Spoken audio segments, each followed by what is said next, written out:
Hey, Basting Bob members, Joe Graffam here. Just got back from the 4th stop of the BFL Arkie division at Lake Dardanelle, and today I wanted to give you guys a quick recap of how that went. You know, I left on Thursday night, drove down there. It was about a 4-hour drive, so it wasn't too bad. I got down there on Friday, and I fished with a guy named Evan Barnes. We pre-fished, and he was an awesome guy to fish with, truly was. You know, earlier in the day, we went down in the river, found some fish down there that were related to these points and little eddies and all these little laydowns that are on the bank, and we targeted those fish with a Livingston Lures crankbait and a spinnerbait. And so we caught a few fish down there, but really only had one of the right fish, you know, one good one. And so later in the day, we moved and we made an adjustment and found some fish out deep that were sitting on these brush piles that were in the middle of river channel bends that had a flat on it. Anywhere that it was like that had a brush pile, it was loaded up. We caught one over 6, and I caught one about 4, and another one about 2.5.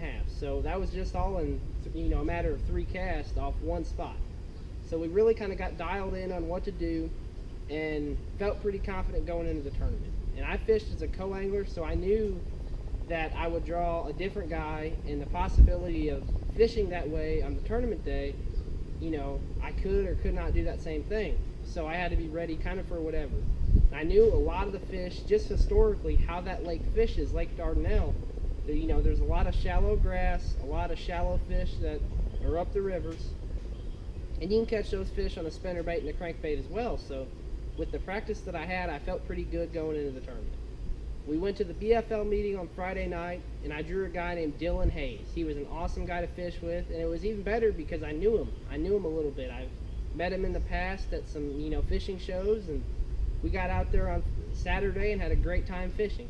We started the tournament. We took off at 6:15. We had to delay, actually, because when we woke up that morning, guys, it was thundering and lightning, and it was really kind of a scary storm. But we got out there a little bit later, but we still managed to get, you know, a good full day in.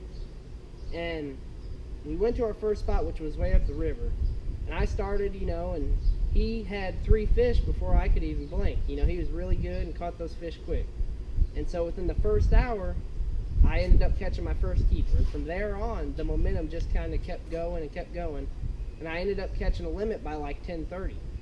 So that gave me the rest of the day knowing that I had to catch a big one, because I had one that was just, you know, a squeaker right there of being a keeper, and it was a keeper. But I ended up catching a pretty critical fish later in the day that I was able to cull out one of my other fish with, and it gave me the majority of my weight. I didn't have a lot of weight.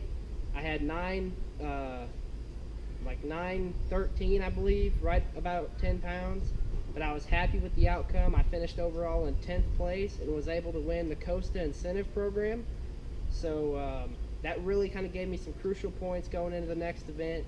We have one more event left, which is the BFL Super Tournament, which once again is at Lake Dardanelle in the end of August. So I'll give you guys another recap of that, and I'll leave some links below. You guys can check them out. Thank you, and stay tuned for more.